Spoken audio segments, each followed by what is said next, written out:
Hello and welcome to Multiform. Every week we get together to talk about the latest Xbox news, rumors, and the games we've been playing lately. New episodes post every Monday morning, and I don't know why I said it like that. You can email the show, questions at multiformpodcast.com, or follow us on Twitter, I guess it's X now, or Facebook at multiformpod. This is episode 259, and this is going to be a weird one. I'm your host, Tim Shelton, and this week I'm joined by no one. And I mean literally no one. Even my dog isn't here. She's still at a friend's house because the reason the show is publishing a day late this week is because I was out of town. I was on a road trip, and I spent all day driving today. I drove a little over 11 hours, I think. And anyone listening outside the U.S. is probably like, 11-hour drive? Not very common in other parts of the world to do that kind of road trip. But in the US, it's kind of a common thing, or not common, but it's a thing. It's a rite of passage. A lot of people do it. Anyway, we got in, got to get the kids fed, get them to bed and all that. And I was going to try and record with Spencer and Gus like usual, but time got away from me and now it's late. And I still wanted to record because I have some thoughts about all the news of the week and I don't want to wait till next week. So I'm here, and this will be only, I believe, the second episode of Multiform that I've done without a co-host. I don't remember how long ago the first one was, but it's been a while. It was probably in the first 100 episodes, and we're already at, 259. So that is quite a while ago. And the one downside to recording by yourself is you're the only one talking the whole time, so it's a lot harder. You don't have time to pause, to clear your throat, or take a breath, or do anything else because it's just me here. So because there's nobody else giving their opinions on the news stories and the things this week, I'm sure it'll be a much shorter episode. Although there is a lot more news than there normally is, but some of it is smaller news, so maybe I won't go into as much detail. And then maybe Spencer or Gus will want to add on a few things next week. And because of that, I'm also not going to hit the games we've been playing because I was out of town. I did take my Series S and my laptop with me, but I've been playing Assassin's Creed Valhalla. I've talked about that in recent weeks. No real update there. And I did play a little bit of Dirt 5 on my laptop just because I was looking for something randomly to download to my laptop that I hadn't played yet. Although I did play it at launch, but not much. So but nothing of note there. So without further ado, I'm going to jump straight into the news and get into the what happened this week that's worth talking about.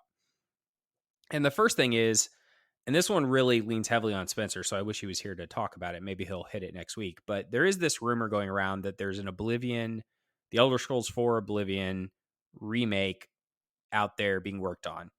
And this has been leaked by a supposed ex-Virtuous employee, and that it's in development at Virtuous's Paris location. And supposedly it's codename Alter, and they allege that it's one of many projects in development at Virtuous. I think I have to scroll back in our conversation, but I believe we put this in the news just because I think genuinely Spencer, Gus, and I don't believe for a second that this is a legitimate leak. It's really easy to pretend on the internet that you're somebody that has good information and that this is a real thing. The only reason I have any pause at all is that supposedly the mods on the subreddit where this leaked, Gaming Leaks and Rumors, were able to verify the identity of the poster as an ex-Virtuous employee. But that still is not enough to convince me. That is, I feel like one, that could be, you could fake a mod on Reddit easier than you could fake a journalist, for example. The standard is different. I don't know what that mod is, what their professional criteria is, and what verification was given. And two, what level that person is within Virtuous, if they are in fact an ex-Virtuous employee, where they were and what information they would have access to. So it just seems unlikely. Also, it seems like a really weird thing they've re-released Skyrim so many times, and then now they're obviously pushing for Starfield, and this Oblivion, which I believe they said is like rumored for 2025 or late 2024. It just feels like that would not be the way to go with Elder Scrolls, especially since we know after Starfield, the next thing is going to be Elder Scrolls 6, followed by the next Fallout. So I don't want to go any more into that. I'll see if Spencer has any thoughts on that next week, if he remembers that that was a topic. So moving on, number 2, Microsoft has started selling repair parts for controllers for Xbox. And so far, they're selling for Elite Series 2 and the regular wireless controller. And then they're also offering downloadable like repair instructions as well as videos on how to repair the controllers. And I took a screenshot to put it in my notes here. But for example, for the regular controller, you can either buy the top case, which is the white or black front piece, a collection, which is $20, by the way. And then there you can buy a kit of replacement buttons, which is the face buttons, the Xbox button, start, select, share, the bumpers, the triggers, I think the joysticks and the D-pad. All of that comes in a kit for $21.99. You can get that in white or black. The ABXY are the red, green, blue, yellow. And then you can also get replacements for the PCB, which is like the actual motherboard. It's probably not called a motherboard. It's they call it a replacement PCBA for Xbox wireless controller. So that's the board inside the controller. That's $33.99. And then you can get a replacement PCBA with motor assembly for the Xbox wireless controller, which appears to have like the wireless, or I'm sorry, the vibration motors for the triggers and the grips included for $34.99. And then they have all similar things for the Elite controller, but the prices are slightly different. Some of these, it's different on the Elite controller because that's expensive, so you might want to repair it. But if you're paying $34 to get a PCB for the controller, you can get a controller on sale for 40 or 50 bucks. So at that point, you're getting a lot better value just to buy a new controller. Now let me click on this and see what the price is for the Elite parts, because they're a little bit more, but I think they're more in the realm of that would make sense since the controller's so expensive. So the PCB is 50 bucks. The buttons are 24. The motor assembly is 60. And the top covers are sold out, but they're $26. So that makes more sense because the controller is like $180. I guess you can buy the white one, the core, on cheaper for like 120 or 125, whatever it is. So the reason I like this is Spencer always makes fun of me, but I've had a lot of bumper buttons break on my controllers, bumpers and triggers. And this at least would give me an option to take it apart and fix it myself. And in particular, I'd be more likely to now because I'm taking controllers that I've worn out or broken or that have just generally stopped working in ways that they're still functional. And I'm letting my kids use those controllers rather than buy them an $80 controller they're going to break.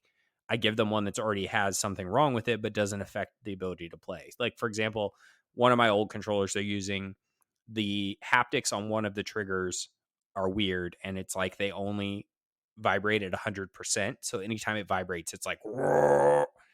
And the first time I let her use it, she rubbed off the rubber on the right thumbstick. So it's got like just a bare thumbstick and the vibration motor's all jacked up. But she doesn't care because she's 4 years old and she's just learning what, controls are. So that's perfect. So this would also give me the ability to bring some of those controllers back to life. But generally, it's just great. Like DIY repair yourself is a huge movement, from everything from tractors to stuff like this. And now with the EU's pushing for phones to have replaceable batteries, and that could be coming down the pipeline, which would affect maybe globally, as phone manufacturers aren't going to want to make phones just for Europe with replaceable batteries. But again, giving more life to these things that shouldn't be disposable, because then they just end up as e-waste. So I think it's cool. It's a little pricey on some of the stuff, but on other stuff, it's fine. I do appreciate that for the buttons, you get a little kit of everything, because I could see if you were just trying to buy like one bumper and they were charging like $5 or whatever, it would kind of seem ridiculous. But I don't know. I'm actually torn now that I'm speaking through it, which is a better value, being able to buy the one single button I need, but it being kind of expensive because they have to cover shipping and all that as well, or buying a kit like this where I get all the buttons for the controller in a little, Ziploc or whatever. And then I have extras, or I can just swap out everything to make sure it's all fresh. Either way, at least they're doing this. I think they also have partnered with iFixit on their website, and you can order parts through them as well as find the guides for repair. So I think it's pretty cool.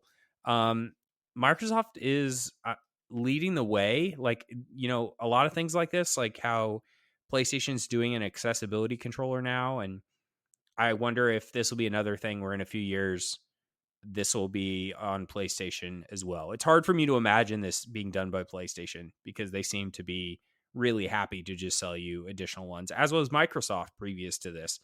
But hey, it's more options. A lot of people are not going to do this and they're just going to go buy a new controller, and they're probably fine to sell you that too. But at least this way they can keep a few controllers out of the landfill or give people, the ability to repair them for other people, start up a business, right? Like have an easier way to source these than buying broken controllers and pulling out the parts that are good, or, some other, I don't know. Now I'm just going off on a tangent, but I think it's cool. I still don't know if I would do it except for on a controller I already didn't care about because it was toast, because I wouldn't want to break even worse. Like, especially my Elite controllers, I wouldn't want to pry those apart because I'm pretty sure I would just screw something up worse than it currently is with the bumper not working. So, yeah. So, cool. I wonder what Spencer or Gus would think of that one, because I'm pretty sure they would not fix the controllers themselves. Maybe Gus would, but I don't know. They're not here, so we'll never know. Maybe next week. Number 3. I usually put this at the end of the show, but I've got it here more towards the front this week for no reason. The game's on Game Pass recently. Celeste and A Short Hike were added recently. Broforce Forever, August 8th. Limbo, August 9th. Airborne Kingdom, August 10th. Everspace 2, August 15th. And then leaving August 15th, Death Stranding leaving on PC almost exactly a year after it was added. So they had a 1-year contract. Edge of Eternity is leaving on August 15th. These are all leaving August 15th. And Midnight Fight Express and Total War Warhammer 3, which is also a PC-only game.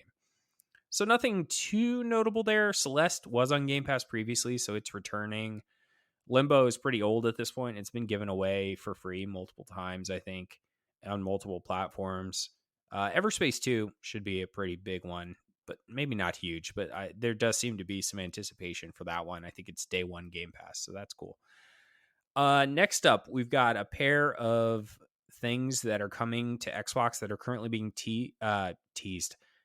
tested with insiders. So the first one is Discord streaming.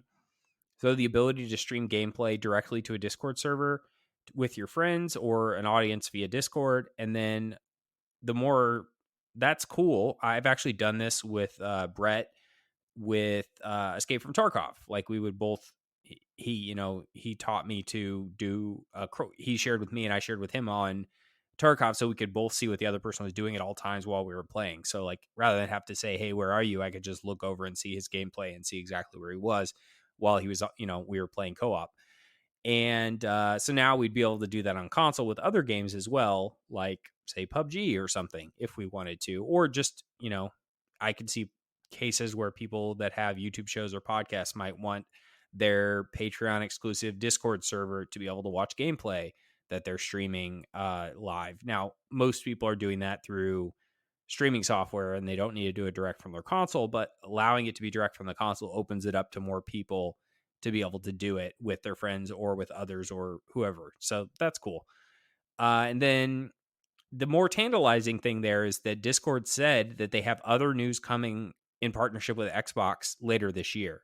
So I don't know what that could be, because we already have the voice chat and the streaming video, which were, I don't know, arguably the two things that were most wanted. And the only thing I could see beyond that is like full Discord, maybe like messaging also, but I don't know who would want to type with their controller. I guess, some people do have keyboards plugged in. So I don't know if you have an idea what it could be. Put it down in the comments if you're listening on a platform that has comments, or you can at me on Twitter at Tim Shelton and give me your ideas. Now, the second thing they're testing with insiders, number 5 in the news, is keyboard mapping for controller. So this will allow you on PC or console, I believe, to map a keyboard button to a controller. And I think I'm saying that right. And it's not the other way around. I'll read the little write up here I took from the blog. For the Xbox Elite Wireless Controller Series 2 and the Xbox Adaptive Controller. So they're only allowing it on the Elite Series 2. The Xbox Accessory app now supports controller to keyboard input mapping on PC and console. Keyboard button mapping allows users to map controller buttons to keyboard keys.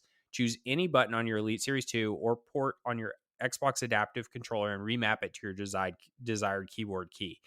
Feature is available to Xbox insiders today and coming soon to everyone else. Coming to everyone soon. Yeah, so you can do like, the S key is mapped to the A button on your controller. So I'm not sure exactly what I would use that for.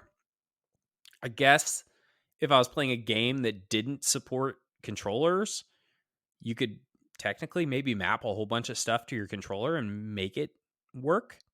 But it might be kind of janky with the WASD and the mouse input mapped to, because I don't think they're letting you map the mouse. I think they're only letting you map keyboard bindings. So it wouldn't give you full controller support on a game that didn't support controller, is what I'm saying. But nevertheless, still giving us more options, more things that we can do without having to use Zim or any other mapping software. And I'm trying, like, honestly, I just can't think of a use case for me. I do think it's great to have more options, and I'm sure there's someone out there that is excited about this. But me, I'm just like, I don't know what I would use it for. Every use case I can think of, I'm either playing a game exclusively with keyboard and mouse or exclusively with controller. And I really don't run into a whole lot of examples where I need to map something to the controller in a game that doesn't already support controller or vice versa. But somebody out there, I'm sure, will find this very useful. Obviously, they saw a demand for it and are doing it. Although I will say with the adaptive controller, it does give it an accessibility piece to it that I am not in the mindset of, because I don't have to use the accessibility controller. And from that perspective, it's great. Everything that keeps adding to accessibility is great. I know that I think about possible things that could happen to my body in the future with accessibility and what I would need to continue playing games with just the medical things that I have and the trajectory those could be on. And this kind of stuff gives me confidence that I could game even after my hands become less usable or other situations that can happen.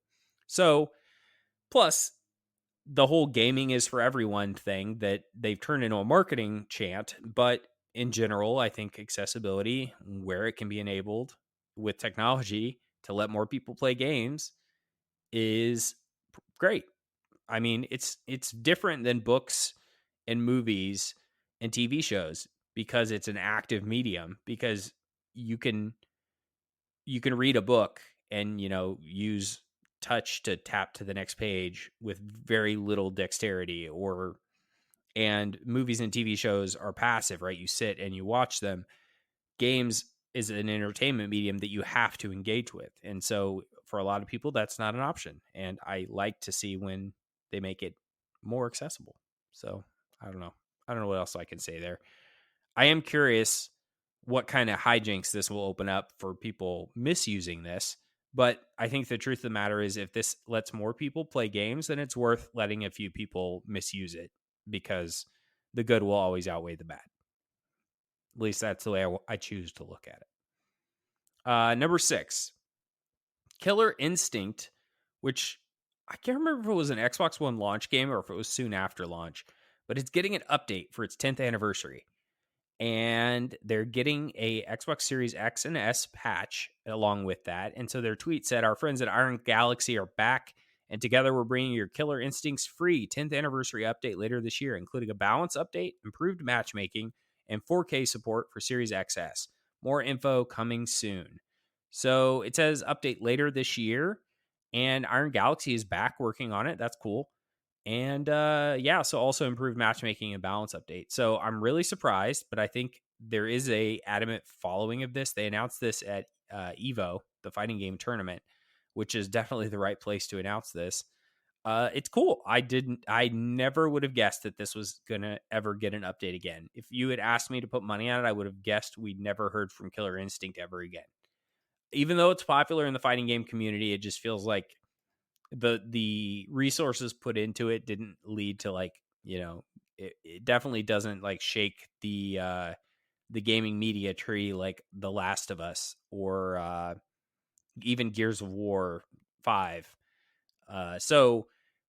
But this is a great way to get more mileage out of the game that already exists, right? A balance update, improved matchmaking, 4K support, update it for the new consoles. That'll get additional legs without putting a ton of effort into making a new game, especially with fighting games that tend to have long tails, especially in fighting communities and fighting tournaments and all that. So very, very cool. This, along with things they've done like supporting the Master Chief Collection the way they have for years and years now, and they just brought the 360 Gears of War games multiplayer back online. Like, all this stuff, keeping their older games alive is very cool, and I love to see it. So cool. Like I said, this is definitely going to be a shorter episode because normally I'd be tossing it over to the other guys and they would be giving their opinions on this stuff, but you really just get my opinion, and I'm the one reading the news story. So my 2 cents is kind of mixed in. It's weird not having co-hosts, but such is life. Okay, so number 7, Lego Harry Potter Saga. So the Lego Harry Potter games, I believe there were 2, right? Years 1 through, I always get it for I'm not a huge Harry Potter fan, so I didn't pay a whole lot of attention, but it was like years 1 through 4 and 5 through 7 or something like that. And then they did a collection of it, I think, for all of them combined when they ported it to Xbox One. So it seems like the next game in the Lego 2K Games saga is going to be a reimagining of the Lego Harry Potter games in the way that Lego The Skywalker Saga was all of the Star Wars films together in one game in an open world-ish. This would be a Lego Harry Potter in the same vein. And much like how they had done previously to Lego Harry Potter games, it would not just be an update of those games. It would be a total remake and retelling of the story of the Harry Potter movies through, or books, depending on which they rely on, through the Lego lens, like Lego The Skywalker Saga. So according to Video Game Chronicle, the image that leaked showed a Lego minifigure of Harry Potter with the date 8/25/23. The image also included a logo for TT Games, the company behind Lego video games. So this was a leaked image. I'm trying to look up in the Video Game Chronicle story to see where it leaked. It leaked on, where was it? It was a legitimate website. Oh, Warner Brothers South Africa Instagram page. So it seemed like maybe the date was mistyped or something and it accidentally went live too early on their Warner Brothers South Africa Instagram page. So I think this is something we might see at Gamescom get announced, which it's been, almost a year or 2 years since Lego the Skywalker Saga came out. So they've probably been working on something, although it seems like lately they've taken longer and longer to, it took a lot of years for that game to come out compared to the previous games where they're putting out one every year or so, sometimes multiple per year. So you could see that they might be around to making another one using the engine and stuff they built for Lego Skywalker Saga. I'm not into Harry Potter very much, so this won't be for me, but it'll probably remind me that I should go back and play more of Lego Skywalker Saga because I never completed it.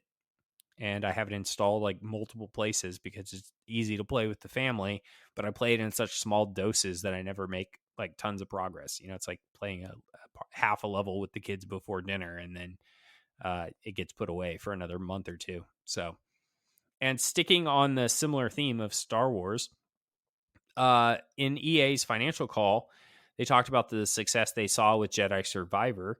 And they also, in a quiet way, just said, hey, we're working on a last gen port of this for Xbox One and PS4. No date was given. And I've seen mixed reactions to this in the community. Like, some people seem to be angry that, like, oh, this was supposed to be a next gen exclusive. Now it's coming to the stinky last gen consoles. And I've seen others that are like, yeah, yay, I get to finally play this.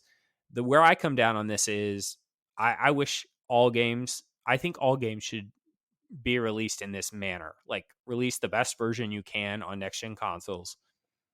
And then after that's out and patched and working great, work on releasing the last gen version. Don't let the last gen version hold back the next gen version. But then if you do see a path forward to lower the resolution really low, lock the frame rate at 30, reduce the texture resolution, make the loading screen super long because the old hard drives, and you can still make the game playable in a solid state for last gen and extract some more value out of the game, as well as let more players get it to play it. There's a lot of people that are still on last gen consoles, then I think that's great. But with the new consoles being out and people having those and wanting those to have shiny new games to play, I think that should be the effort. And when you do everything all at once, it invites disaster almost, like what happened with Cyberpunk, right? Like, we feel like they should have dropped the last gen versions. And we've seen several examples of games where after they release the next gen version, the current gen version, they end up canceling the last gen version because they can't get it to work at a what do I want to say, acceptable level. But that's what you can do after the game's out and working great on next gen, where you went all out on the next gen version. Don't let the old gen consoles that are now 10 years old hold back what you can do on the next gen versions. And I think I remember saying this at least one other time a long time ago, and it probably was with the release of Cyberpunk after all the bugs there were in that, where I was like, why didn't they just release the next gen version and focus on that? You can always go back and extract more value with the last gen and try and get that working. But also with certain games, I think there's this fear to let the old consoles be left behind. But if your game, especially big games like Cyberpunk and Grand Theft Auto and Call of Duty, if you go next gen, a lot of people will upgrade their consoles. You will leave some people behind for sure, but a lot, like, by making things available on last gen consoles, in some ways you're removing the reason for people to upgrade. Which, if you're not a console manufacturer, maybe you don't care. Maybe you just get your $60 or $70 and you're happy whatever they buy it on. And that's probably how EA looks at things, just like the other third party publishers.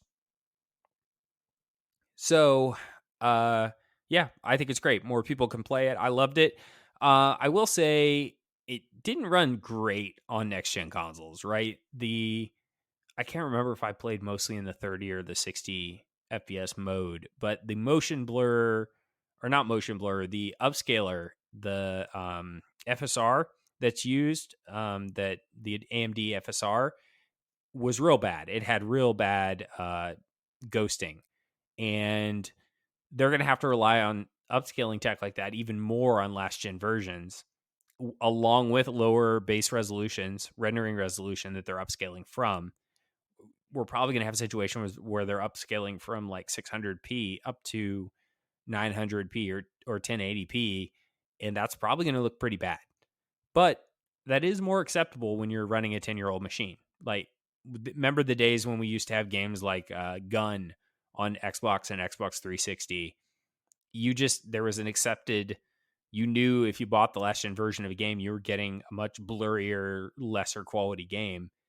And then there was that whole different era where, like, Call of Duty was different than Call of Duty on the last generation. Like, Call of Duty Big Red One was different than Call of Duty, whatever the main console game. I think 2 or 3 came out the same year. And just like how back in the day, like, Tony Hawk's Pro Skater was different than Tony Hawk's Pro Skater on Game Boy. It was just an entirely different game in 2D because the platform capabilities. Nowadays, that kind of differences are pretty much gone. What we do have is, like, you get a much lower grade experience if you buy it on Nintendo Switch or last gen consoles. And I mean, it's to be expected. I think most people know that the PlayStation 5 and Xbox Series X are out. And if you're using an older console, there are limitations, and those, you're accepting those when you buy that game, because you know that a newer console exists, but you want to play the game. It's the same reason I played Miles Morales on my PS4 when I couldn't get a PS5. Like, whether it's you can't find one or you can't afford one, I wanted to play Spider-Man Miles Morales more than I cared that it was going to be a slightly downgraded version because I didn't own a PS5. And I think that's fine. More people can play it. And to be honest, there's a little bit of like elitism in gaming about like, oh, gotta have the fastest, most beautiful thing in the world. Like, yes, we all want that, and you want to justify your purchase to yourself about your new $500 PlayStation 5 or Xbox Series X. But 1080p isn't that bad. And that's going to be controversial. I'm sure there's lots of people that just threw their controller or their phone at me. But for example, I'm kind of irritated with Netflix right now. And so I downgraded my service to I get the free base service with T-Mobile, but I was paying for the 4K service with multiple household, where I could stream it multiple places and have all the extras and bells and whistles. But they irritated me when they made it hard for me to share it with other people, even if I was willing to pay more money, because I was going to pay Netflix more money to add 2 households. But they made it too hard because there's a complication when you bill through T-Mobile or another phone carrier. And it just made me so mad that I downgraded my service. So I have the 1080p service right now, and I'm watching, like I watched The Witcher in 1080p. And yes, it's slightly blurrier, but as long as you can hit stable frame rates and you can see what you're doing, the game plays generally the same. It's just slightly blurrier or smudgier, and that can be acceptable, right? Like, just like I said, I did with Miles Morales. Now, do I want the shiniest, nicest thing if I can afford it and I can get my hands on it? Sure. But I think there's like everybody focuses on that almost too much. Like, we want more people to play games, not less, right? Like, we want gaming to be successful. We want Xbox to be successful. To some extent, we want PlayStation to be successful because we want a thriving ecosystem with good competition.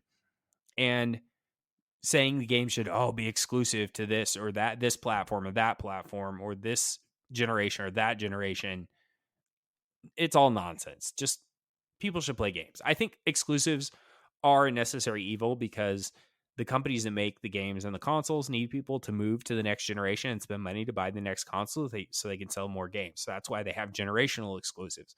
And people need people to buy their console, whether it be PlayStation or Xbox, so they can sell them more games. That's why consoles exclusives exist, to get people into those ecosystems. So there are business decisions why those exist.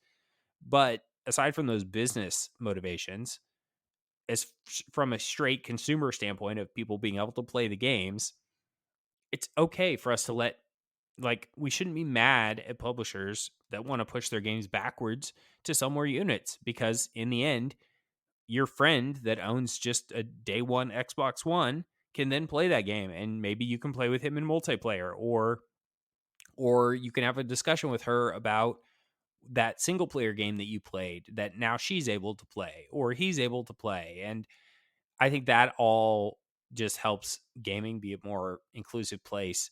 Now, there's probably going to be a limit to that because at some point games are not going to be able to be backported successfully and keep the same artistic vision from the creators. And there is some of that. Like I said, there's games that got canceled that were supposed to be backported. But I don't think there's any reason anybody should be mad about Jedi Survivor going to Xbox One and PS4. If you enjoyed it on PS5 or Xbox Series X, your enjoyment is no way diminished just because they decide to put it on another console. That's just silly. So there you go. There's my rant. Okay, next up, number 9. There's a new controller that's been announced. This one leaked several times. I can't remember if we ever covered the leak on the show. I think I chose not to cover it because it seems silly to cover leaked controllers unless they're significant, like the Starfield one, because Xbox puts out new designs for controllers like every 3 months. There's always a new color with some fancy name or some new design aesthetic. This one is a new design. It's called the Stormcloud Vapor, and it basically looks like if you like swirled smoke and dark navy together to make kind of like a smoky swirled like smoke look, which makes sense. They call it Stormcloud Vapor. So you got the storm cloud with the dark blue hues and the vapor kind of like a mix of like smoke and stuff. So Stormcloud Vapor Special Edition wireless controller, it's $69.99. It's out August 8th, which is the day I'm going to be publishing this podcast. I like this one in particular because it's all dark navy. So there's no accents, nothing anywhere. It's just the entire controller is dark navy, even the ABXY, and the back is dark navy with dark navy grips and everything. So it doesn't have the white back that the solid color ones do, like the green, the blue, the red, the pink. All those have that weird white back on them. I own the blue one, and I think Spencer or Gus owns the red one. I can't remember which. If I needed a controller right now, this would be a cool one to get, but I did just get the Starfield controller, so I really don't need any more controllers. And I know to some extent people are probably sick of hearing about controllers because, like I said, Xbox seems to release a new like color variant every 3 months, and something else drops off. So I mean, there are controller collectors, so I'm sure Microsoft makes a pretty penny off just having constant variations available.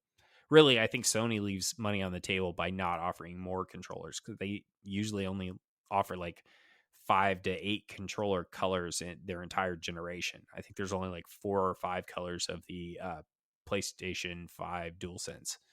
So, yeah, I do like this one. I'm sure there'll be more color variants of it in the future. I'm sure we'll have Stormcloud Vapor, and the next one will be, Lightning Vapor or whatever. There'll be a couple other vapor colors that sneak out over the next 12 months because that's how these things work. They release a camo, then they release 2 more camos, then they release solid colors, and they release 2 more solid colors, and then they release what was the last one? It was the oh, why can't I think of it?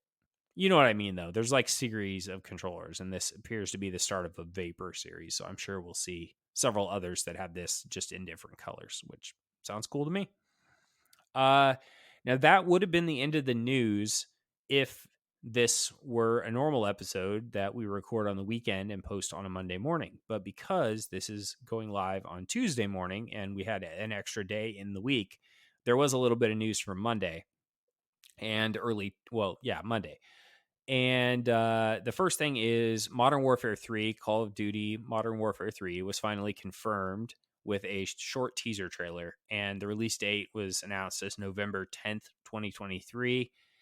They also teased, I think the slide break is being reintroduced or changed in some way. I'm not real in the know with the latest on how that's come and gone from Call of Duty because I haven't played competitive Call of Duty more than casually in the last few iterations.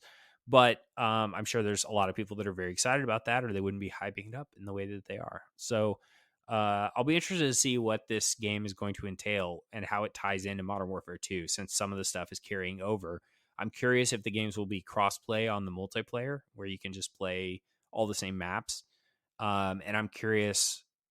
I assume that that's what it's going to be with a new campaign, and that is intriguing to me if that is the case.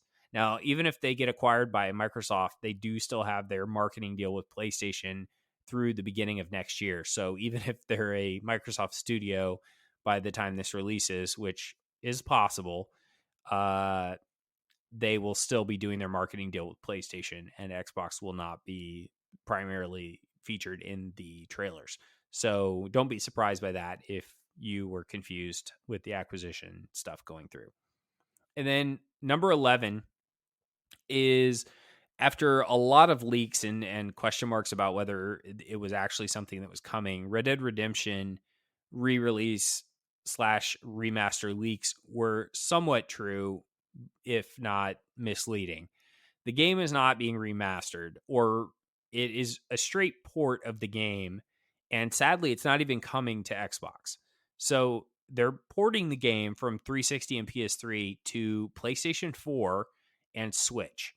Now, the PlayStation 4 version will obviously backwards compatible on PlayStation 5, but the only thing I can think of is the reason they're porting it to those is there's currently no way for them to monetize it on those platforms, and the PS3 is notoriously inaccessible because of its architecture, so you can't do back compat on that. And I don't think Red Dead ever appeared on a Nintendo platform, but it's weird that it doesn't include Xbox, and even weirder that it doesn't include PC, because they could make a lot of money by putting it on PC. But the Xbox version is the backwards compatible version that is 4K enhanced, so you can play it in 4K, but I don't think the frame rate was unlocked. So if these have changes, which I don't know that they do, But let's say they do allow it to be a 60 FPS 4K. This would make the PlayStation 4 version likely the best version of Red Dead Redemption, since there's no PC version. And I believe the version on 360 was locked at 30 frames per second, even on Xbox One or Xbox Series X.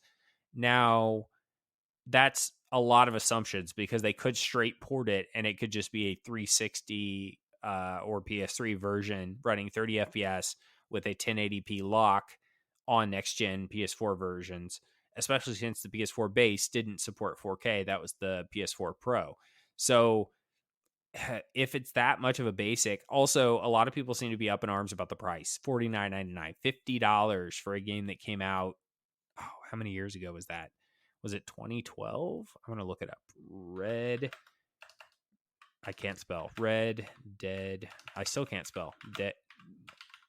It's really hard to talk and type at the same time. Okay, here it is. We got May 18th, 2010. So I was 2 years too late there. So yeah, I'm going to be 12, 13 years old, 12 years. And it's $50 with no upgrades or enhancements. It's basically just a straight port. So I'll be curious to find out more about this and if they talk about why it's not coming to Xbox. The release date is October 13th, and I believe it is getting a physical release as well, which is even weirder. But here we are. So I do think if they were going to put the work in to port it to PS4, they might as well have just ported it to Xbox One. I think a lot of people would have double dipped and bought it again to get the achievements on a different platform, as well as, maybe get it at a high resolution, better frame rate, if that would be the main thing that they might be offering. So we'll see. I'm not sure. I do think this is really disappointing because Red Dead Redemption 1 is one of my favorite games of all time. The ending's amazing. I would totally buy it for $50 if it had just some basic upgrades, but I'm not going to pay $50 for a port, especially on PlayStation when I, primarily play on Xbox. So from that perspective, it's pretty disappointing. I already own 2 copies of the game, and so this would be me triple dipping if they offered it on Xbox. But $50 is a steep price to pay for a straight port of a 12-year-old game.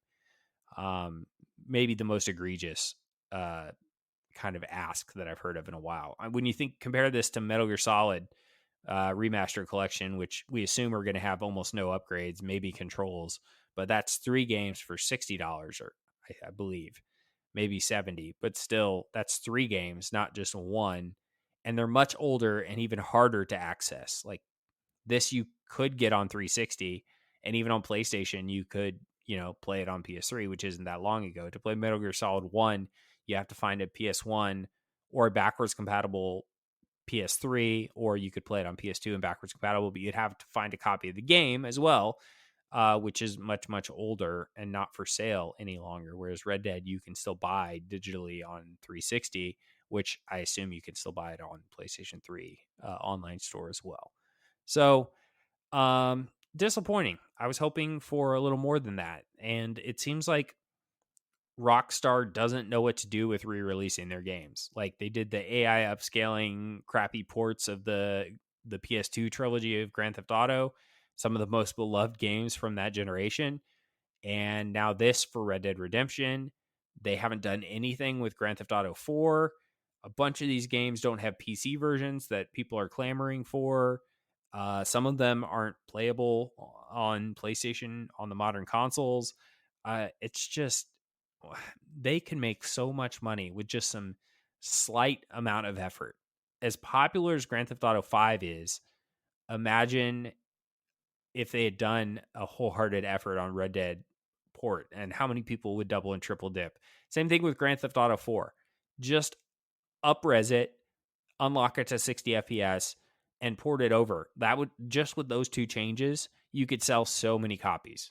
Just on the people that grew up with Grand Theft Auto 5 but never played Grand Theft Auto 4, going back to play it with the better version that's now accessible in a more accessible way, it would just be a huge seller. It wouldn't sell Grand Theft Auto numbers, but it would sell big numbers. And maybe you turn the online back on, but then you might be robbing from Grand Theft Auto's cash cow. So I could see them not wanting to do that, and that's understandable.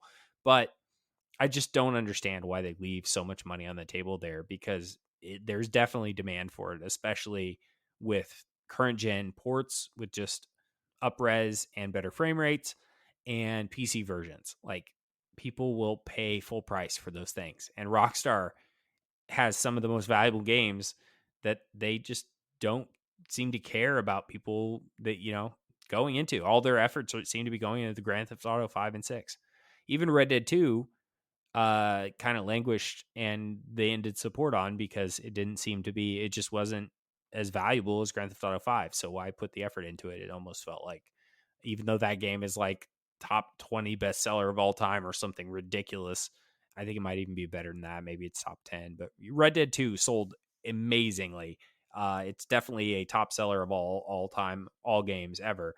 And it just doesn't stand up next to their big cow, Grand Theft Auto 5. So, man, when Grand Theft Auto 6 comes out, you better not be another game releasing that month. Like, you just better clear it out. Just nobody, if they say they're coming out on October 1st, then suddenly you're not coming out in October at all, because they're at the number they've sold of Grand Theft Auto 5. If they convert even half of those people to Grand Theft Auto 6, literally the entire world will be playing that, of gamers that play on console at least, and PC, assumedly, if they release it day and date, although they haven't in the past, so who knows.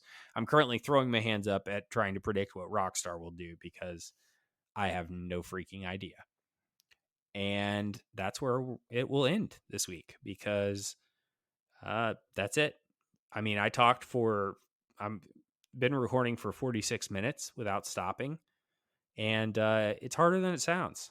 I'm an amateur podcaster, and you don't realize how much you appreciate other people cutting in and saying things until you've been talking for an hour straight without taking a breath for more than a second. So I appreciate everyone that sat through this hour-long rant from me. I like to share my thoughts into the void, and if you want to be somebody that yells back at me about how wrong or right I am, you can always reach me on Twitter. DMs, I think, are open, but you can also just tweet at me. Usually I tweet the show when it gets published on the morning of, and you can respond to that, or you can reach out. But I always love to hear from people that had thoughts on the show, and, make friends out there. Gaming's fun. Let's have fun. With that, I've been your host, Tim Shelton. Next week, hopefully Spencer and Gus will be back. I assume they will be. Summer travel pending. I've got 2 more trips this summer, so things will get weird again. But maybe I'll just be able to record from the road next time. And I forgot what I've already said, but thanks for listening. See you next week. New episodes post every Monday morning at 10 a.m. Eastern. You can contact us on Twitter at MultiformPod or by email at questions@multiformpodcast.com. If you enjoyed our show and you're feeling extra generous, please share it with your friends or on social media. You can subscribe on Spotify, Apple Podcasts, Google Podcasts, Stitcher, or anywhere you listen.